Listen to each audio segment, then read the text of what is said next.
Как правильно питаться, чтобы в осенне-зимний период избежать простуду? Что нужно делать, чтобы ваш иммунитет сказал вам спасибо? Съемочная группа информационного агентства «Грозный информ» решила узнать у врача-диетолога Фатимы Салатовой. Фатима, почему снижается иммунитет именно вот в осенне-зимний период, в холодное время года? Потому что у нас солнце, оно сейчас у нас за элеватором, оно сейчас находится более чуть в южной стороне. И учитывая то, что дни сейчас темные, короткие, и должным образом люди сейчас не получают прямых ультрафиолетовых лучей. Для того, что у нас ультрафиолетовые лучи сейчас у нас они в избытке идут, для того, что сейчас солнце не так сильно ярче у нас светит, поэтому у нас в организме отсутствует прямой витамин D3. Когда витамин D3 у нас в организме отсутствует, у нас также плохо работают иммунные клетки. Когда иммунные клетки у нас плохо выполняют свою прямую обязанность, у нас непосредственно снижается иммунитет.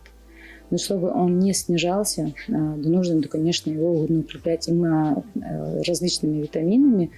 Но, как мы знаем, в период осени и зимний период у нас бывает витаминоз очень сильно, потому что у нас люди ведут неправильный образ жизни, и там еще не балансированное питание. Как вы считаете, какие продукты в холодное время года нужно употреблять, чтобы иммунитет был крепким? Во-первых, у нас очень хорошо помогает для иммунной системы это витамин С. Потому что витамин С – это, мы скажем, фундамент иммунитета. Сейчас как раз вот этот сезон употребляют цитрусовые фрукты, это как апельсины, мандарины. У нас они очень сильно востребованы сейчас. Потому что если у нас в организме нет витамина С, это можно сразу определить. Если у нас, например, здоровые десна, но во время, когда мы чистим зубы, у нас зубы, а также десна у нас кровоточат, это уже первый признак, что у нас отсутствует витамин С. Также у нас должен в организме быть витамин А, Е и В. Но большинство это вспомогательные идут витамины группы А и В. Группы А и В они очень хорошо влияют на ногти, на суставы и на кожные покровы. Потому что зимой и ближе уже к началу зимы и в конце осени у нас бывает сухость, и также у нас трескается кожа и на руках, и на лице. И поэтому нужно употреблять яблоко, особенно в зимний период, очень хорошо. Мандарины очень хорошо, апельсины, также сельдерей, капусту. Это очень хорошо. Но осенью я бы посоветовала людям больше всего употреблять свеклу. Потому что когда ты употребляешь свеклу, она очень хорошо влияет на желудочно-кишечный тракт. И также она хорошо готовит на организм в зиме, потому что от организма у нас выходят также шлаки и токсины. Вы сказали витамины А и В, вспомогательные витамины. Да. А вот можете перечислить несколько продуктов, в которых вот эти витамины содержатся в нужном количестве для организма? У нас в первую очередь, чтобы у нас иммунная система, у нас сейчас самое главное, учитывая нашу ситуацию в республике с этой пандемией, нам больше всего в организме требуется калий. Калий и кальций. Это очень хорошо у нас до кальция, витамин А и В у нас содержится в тыкве, в кабачках, в свекле, как я сказала, также в яблоках. Еще есть в гречке очень хорошо, но там тоже содержится фасоли. И непосредственно очень хорошо желательно натощак докушать морковку, ну и корень сельдерея. То есть заострил внимание о том, что вы упомянули о морковке. То есть с утра натощак можно съесть морковку. Или морковку, или морковное пюре. А что вы скажете, вот в последнее время это стало очень популярным. Рекомендуете ли вы употреблять БАДы в осенне-зимний период и могут ли они заменить часть продуктов? Что касаемо БАДа. БАДы, конечно, они часть для продуктов нам никак не заменят.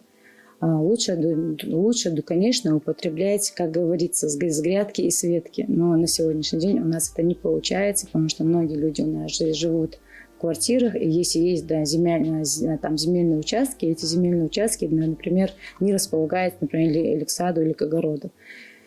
Но БАДы желательно их употреблять и принимать внутрь желательно осенью, зимой, но не весной и летом.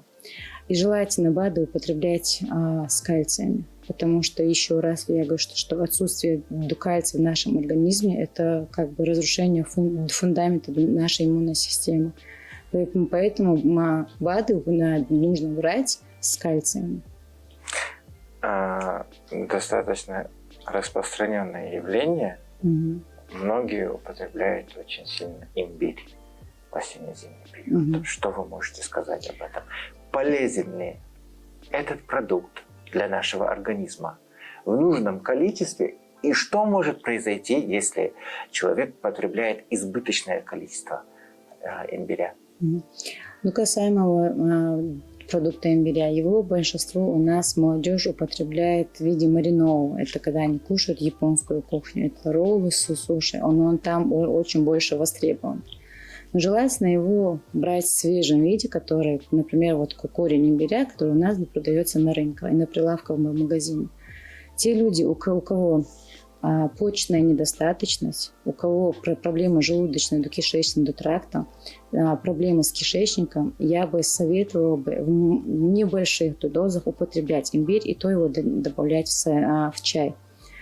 Но нельзя делать сочетание имбиря и лимона, потому что это очень вырабатывает кислотность, и желудочный сок с кислотностью, когда соприкасается, идет очень сильная интоксикация. Когда идет простуда, например, можно пить, например, вот чай с имбирем. Он тоже идет как природный антибиотик, и тоже очень вредный. То есть есть такая смесь, где смешивается мед, лимон и имбирь, лимонная стружка в равных пропорциях. Что вы скажете об этом? Это вот для укрепления организма можно ли это употреблять? Или все-таки это тоже очень сильно может повлиять на организм уже вот в негативном формате?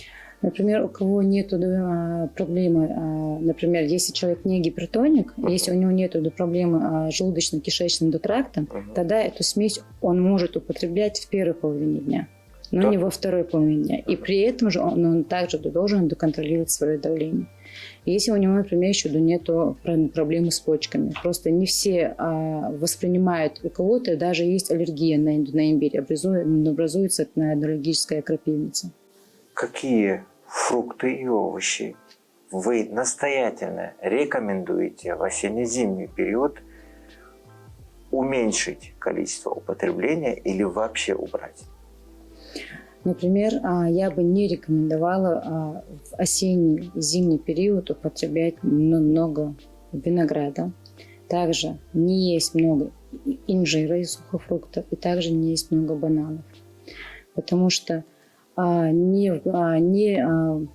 в инжире, ни в винограде, ни в бананах нету тех микроэлементов и тех минералов, которые содержатся так же, как в цитрусовых фруктах, как в яблоке и, как я говорила, в овощах, как вот тыква, кабачки, например, синенькие и свекла. Что вы скажете о напитках?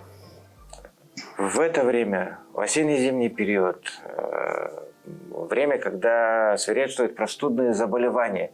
На ваш взгляд, Фатима, что пьем? На сегодняшний день нам лучше пить свежевыжатые соки. Желательно утром сделать самому фреш. Это корень сельдеря.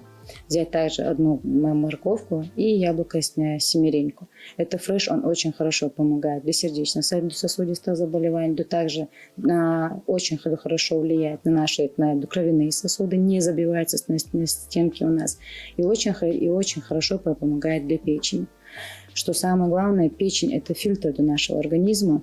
Прежде чем все проходит в организм, это проходит через печень, а потом уже идет и к другим органам. Но учитывая, что нельзя осенью, зимой пить охлажденные или холодные напитки, это в первую очередь у нас будут страдать почки. Поэтому лучше пить свежевыжатые соки, это раз. И во-вторых, пить лучше теплые напитки. Это можно также заваривать шиповник, клюкву. Все такие настои, которые даже с собой можно носить в небольшом термосе, но не холодные, не охлажденные напитки. Завершая наше интервью, Какие рекомендации вы можете дать жителям региона, учитывая ситуацию, которая у нас сейчас разворачивается за окном? Учитывая, что у нас сейчас непростое время за окном, что у многих ослабевает иммунная система, я бы хотела бы пожелать нашим жителям нашей республики, чтобы у них было сбалансированное питание, чтобы они начали хотя бы с малого вести правильный образ жизни, чтобы они употребляли побольше витаминов. И учитывая, что сейчас у нас очень сильно ослабевает иммунитет и нет ультрафиолетового лучей, чтобы днем было побольше света, чтобы они раздвигали шторы, чтобы дневной свет попадал, чтобы они даже днем, если тускло находятся в комнате, чтобы они включали этот свет, потому что хоть это и не прямой ультрафиолетовый луч, но это получается даже искусственный такой, чтобы они получали, чтобы хотя бы какой-то просвет наша кожа получала, чтобы ночью они высыпались. Многие у нас очень ложатся поздно. Но если мы не высыпаемся, если мы раздражены, это очень сильно влияет на иммунную систему. И хотела бы, чтобы они, конечно, и контролировали и масочный режим. Потому что на сегодняшний день в периферированных и вот этих наша больница сейчас идет очень непростая обстановка. Мы контролируем и питание этих больных, и поэтому сейчас, по крайней мере, и на рынке, и на прилавках, в магазинах все, что нам надо для организма, учитывая эти витамины, минеральные компоненты, все это есть, чтобы хотя бы даже многие люди у нас не употребляют морепродукты, хотя бы чтобы витамин D они употребляли через рыбу.